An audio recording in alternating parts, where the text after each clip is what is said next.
কেনাই হেল্ল' নমস্কাৰ আপোনালোকৰ খবৰ নিশ্চয় ভাল মোৰ খবৰো ভাল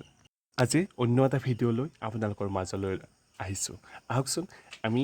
ক'ত যাওঁ কিয় যাওঁ কিন্তু ভিডিঅ'টো একদম সাংঘাতিক ভিডিঅ' হ'বলৈ গৈ আছে একদম জাক্কাছ এটা ট্ৰেকিঙৰ ভিডিঅ' হয় আমি গৈ আছোঁ একদম ইণ্ডো ভূটান সীমান্তত আহক আমি গৈ আছোঁ বাইক যাত্ৰা এতিয়া আৰু কিছুমানে চাৰিচকীয়ালৈ গৈ আছে এনেকৈ আমি যাত্ৰাটো কৰিছোঁ একদম বাক্সাৰ মইনা পুখুৰীলৈ তাৰ পৰা আমি পাহাৰ বগাই এটা কামত যাম কি কাম গমে পাব কৈ দিলোঁ মই বিশেষকৈ ক'ত যাম কিয় যাম এয়া আমি যাত্ৰা আৰম্ভ কৰিলোঁ খোজকাঢ়ি অফিচিয়েল কাম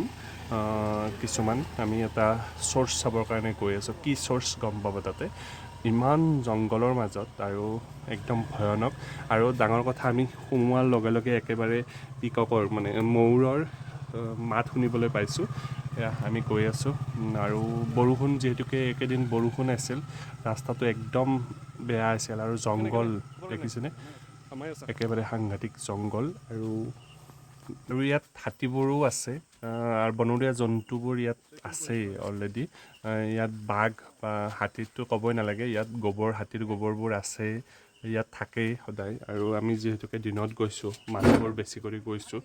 আমি কমেও এটা 20জনীয়া টীম এটা গৈছোঁ এনেকৈ একেবাৰে মানে সাংঘাতিক অফিচিয়েল কামতে গৈছোঁ আমি ভালো লাগিছে ভয়ো লাগিছে আৰু ইয়াত আৰু এটা ডাঙৰ সমস্যা যে জোক আৰু এই বনৰীয়া জোকটোৱে ধৰিলে মানে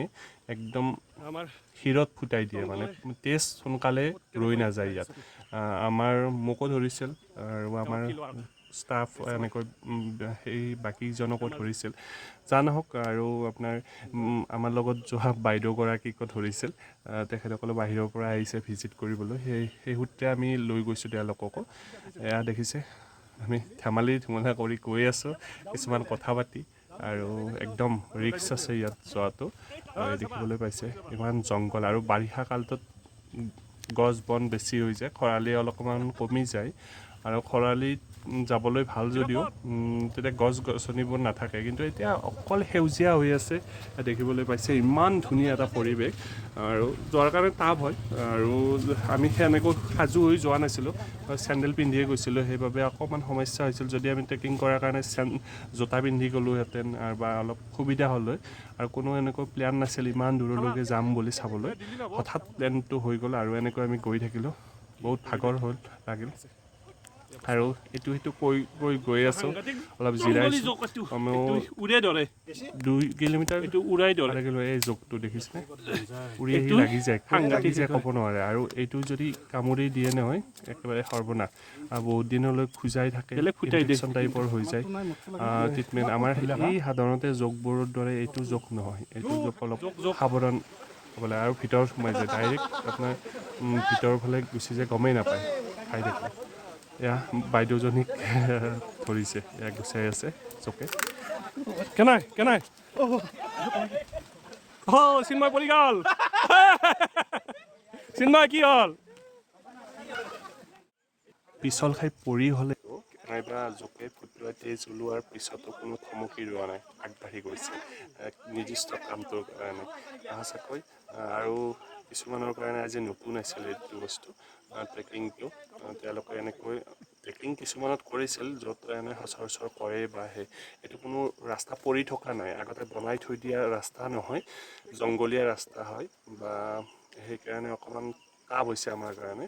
আৰু ৰাস্তাটো নিজে বনাই নিজে আহিব লাগিছে জংঘলৰ মাজত সেইকাৰণে বিভিন্ন পোক পৰুৱা আছে গাত কামুৰিছে সেইবোৰৰ কাৰণে আৰু এয়া দেখিছে আৰু আচলতে আমি ইয়াত আহিছোঁ বাক্সাত যিহেতুকে পানীৰ সমস্যা আছে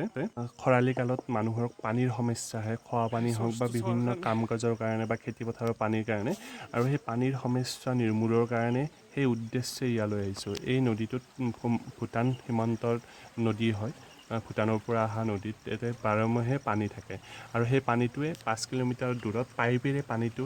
এনেকৈ মাটিৰ তলত পুতি লৈ যোৱাৰ চেষ্টা কৰিম এইটো এনেকৈ আগতেও কাম কৰিছে তাৰে এটা আলোচনা চলি আছে ক'ত কেনেকৈ কি কৰে এই পানীবোৰ আৰু চাওকচোন কোনোবা পানী অপচয় কৰিছে আৰু ইয়াত পানীৰ কাৰণে হাহাকাৰ কৰি কিমান দূৰ আহিব লগা হৈছে কিমান হেৰি হৈ পঢ়া গেছি নেকি কালিৰ পৰা স্পৰ্টছো